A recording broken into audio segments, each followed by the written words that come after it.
الحمد لله رب العالمين والصلاة والسلام على رسوله الأمين وعلى آله وصحابه أجمعين أما بعد قال الله سبحانه وتعالى يا أيها الذين آمنوا أطيعوا الله وأطيعوا الرسول وأولي الأمر منكم فإن تنازعتم في شيء فردوه إلى الله والرسول إن كنتم تؤمنون بالله واليوم الآخر ذلك خير وأحسن تأويلا۔ اللہ تبارک و تعالی اپنے مقدس کلام قرآن کریم کے اندر ارشاد فرماتے ہیں کہ اے وہ لوگوں جو ایمان لائے ہو، تم اللہ کی اطاعت کرو اور رسول کی اتباع اور پیروی کرو۔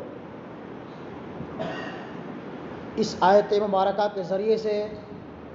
اللہ رب العالمین ہمیں اس بات کی تعلیم دے رہے ہیں کہ جہاں ایک مسلمان پر یہ لازم اور ضروری ہے کہ وہ اللہ رب العالمین کے بتائے ہوئے تعلیمات اور احکامات کی پاسداری کرے، وہیں ہمیں اس بات کی بھی تعلیم دی گئی ہے کہ اللہ کے رسول جناب محمد رسول اللہ صلی اللہ علیہ وسلم نے جو کچھ ہم سے کہا ہے، جو کچھ کیا ہے، جو کچھ امت کو صحابہ کو سکھلایا ہے، وہ تمام چیزیں، وہ تمام احادیثیں جن پر عمل کرنا ایک مسلمان کے لیے لازم اور ضروری ہے۔ اگر کوئی انسان، کوئی مسلمان قرآن کی یا اللہ کے احکامات کی پاسداری کرتا ہے لیکن وہ اللہ کے رسول کے بتائے ہوئے تعلیمات پر عمل نہیں کرتا یا احادیث نبویہ میں سے کچھ کا یا تمام کا انکار کرتا ہے تو ایسا انسان کافر ہے، جہنمی ہے، مرتد ہے۔ اس لیے کہ اللہ رب العالمین نے اپنی اطاعت کے ساتھ اپنے نبی کی اطاعت کو بھی لازم اور ضروری قرار دیا ہے۔ اللہ پر ایمان لانے کے ساتھ ساتھ رسول پر بھی ایمان لانا ایک مسلمان کے لیے لازم اور ضروری ہے۔ ایک انسان کا، ایک مسلمان کا ایمان اس وقت تک مکمل نہیں ہو سکتا جب تک وہ اللہ پر اور اس کے تمام رسولوں پر ایمان نہ لے کے آئے۔ خاص طور پر ہمارے آخری نبی جناب محمد رسول اللہ صلی اللہ علیہ وسلم پر اور ہمارے نبی کے آ جانے کے بعد اللہ نے پچھلی تمام شریعتوں کو منسوخ کر دیا، یعنی جو کچھ انبیاء کرام لے کر کے آئے تھے، چاہے وہ تورات کی شکل میں، زبور کی شکل میں، انجیل کی شکل میں، یا جو بھی انبیاء کرام اس دنیا کے اندر بھیجے گئے اور جو کچھ ان کی تعلیمات اور پیغامات تھی، ان تمام کو اللہ رب العالمین نے ہمیشہ کے لیے منسوخ اور ختم کر دیا۔ اب ہمارے لیے صرف قرآن بچا ہے اور اللہ کے رسول کی احادیث مبارکہ بچی ہے،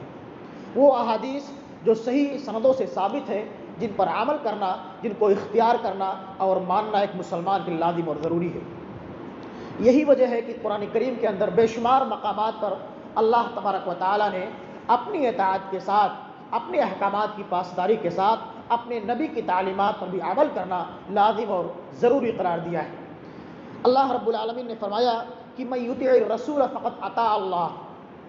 یا ایھا الذین آمنوا اطیعوا اللہ واطیعوا الرسول، اے لوگو، اے ایمان والو، اللہ کی اطاعت کرو اور رسول کی اطاعت کرو۔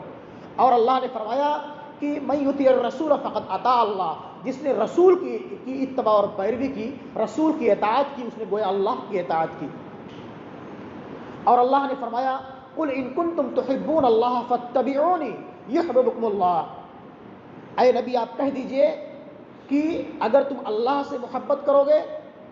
اگر تم چاہتے ہو کہ اللہ تم سے محبت کرے تو تم میری اتباع اور پیروی کرو، اللہ تم سے محبت کرے گا۔ یعنی نبی کی اتباع اور پیروی یہ اللہ سے محبت کے لیے لازم اور ضروری ہے۔ اسی طرح سے اللہ رب العالمین نے فرمایا کہ نبی تم کو جو کچھ بھی دیں، جن کاموں کے کرنے کا حکم دیں اس کو مانو، اور جن کاموں کے کرنے سے روک دیں اس سے رک جاؤ۔ وما آتاکم الرسول فخذوہ وما نہاکم عنہ فانتہوا، جو کچھ تمہیں کرنے کا حکم دیں یا تمہارے سامنے کر کے بتلائیں، سکھلائیں، ان کو اختیار کرو، اور جن چیزوں کے کرنے سے روک دیں اس سے رک جاؤ۔ اللہ کے رسول نے جو کچھ امت کو، صحابہ کو سکھلایا ہے، چاہے وہ نماز کی شکل میں ہو، روزوں کی شکل میں ہو، حج اور زکوٰۃ کی شکل میں ہو، یا جن بھی عبادات اور معاملات کی وہ تمام چیزیں جو کچھ اللہ کے رسول نے امت کے سامنے، صحابہ کے سامنے کیا ہے، بتلایا ہے، ان تمام پر تعلیمات پر عمل کرنا ایک مسلمان کے لازم اور ضروری ہے۔ اللہ کے رسول نے عصر کی نماز 4 رکعت پڑھائی ہے، جمعہ کی نماز 2 رکعت پڑھائی ہے، ظہر کی نماز 2 رکعت پڑھائی ہے، ظہر کی نماز 4 رکعت پڑھائی ہے، فجر کی نماز 2 رکعت پڑھائی ہے، مغرب کی نماز 3 رکعت اللہ کے رسول نے پڑھائی ہے۔ اگر ہم میں سے کوئی مسلمان، کوئی انسان اگر فجر کی نماز 4 رکعت پڑھتا ہے، ظہر کی نماز 5 رکعت پڑھتا ہے، یا جمعہ کی نماز جس کو اللہ کے رسول نے 2 رکعت پڑھائی ہے اگر کوئی 4 رکعت پڑھتا ہے، مغرب کی نماز نبی نے 3 رکعت پڑھائی ہے اگر کوئی 4 رکعت پڑھتا ہے، تو کیا اس کی تمام نیکیاں، تمام عبادتیں، وہ تمام نمازیں اللہ کی بارگاہ میں مقبول ہوں گی یا نہیں ہوں گی؟ نہیں ہوں گی۔ کیوں؟ اس لیے کہ نبی نے ہم کو 3 ہی رکعت پڑھائی ہیں، 4 رکعت پڑھائی ہیں، 2 رکعت پڑھائی ہیں۔ اگر اللہ کے رسول نے فرمایا کہ صلو کما رأیتمونی اصلی، اے میرے صحابہ تم نماز اسی طرح پڑھو جس طرح تم مجھے پڑھتے ہوئے دیکھتے ہو، میں جس طرح نماز پڑھتا ہوں، جس طرح قیام کرتا ہوں، قعود کرتا ہوں، رکوع کرتا ہوں، تم بھی اسی طرح کرو، جس طرح تم مجھ کو دیکھتے ہو تم اسی طرح نماز پڑھو۔ آج ہمارے مسلمان بھائی یا ہمارے مسلمان بھائیوں میں سے کچھ لوگ نبی کی مخالفت جان بوجھ کر کے کرتے ہیں یا انجانے میں کرتے ہیں۔ وہ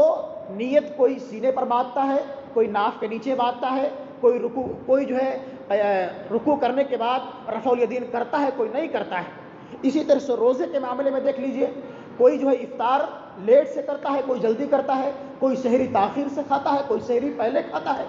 جبکہ اللہ کے رسول کی یہ تعلیمات ہیں، یہ پیغامات ہیں۔ اللہ کے رسول نے حج کے متعلق فرمایا تھا کہ خذوا عنی مناسککم، اے میرے صحابہ تم مجھ سے حج کے طریقے سیکھ لو، جس طرح میں کر کے تم کو بتلا رہا ہوں، سکھلا رہا ہوں، تم اسی طرح حج کرو اور تم اسی طرح کرتے رہنا، تمہارے لیے اسی میں کامیابی اور کامرانی۔ لیکن آج کے اس پرفتن دور میں ہم مسلمانوں کا ایک بڑا طبقہ یا ہم مسلمانوں کی ایک جماعت کتاب اللہ اور سنت رسول کی مخالفت کرتے ہوئے اپنی منمانی کرتی ہے، اپنے ائمہ کی اتباع اور پیروی کرتے ہوئے کتاب اللہ اور سنت رسول کی مخالفت کرتی ہے، جبکہ اللہ اور اس کے رسول کا فرمان اس بات پر ڈال رہے اور نبی جو ہے اپنی طرف سے کچھ نہیں کہتے،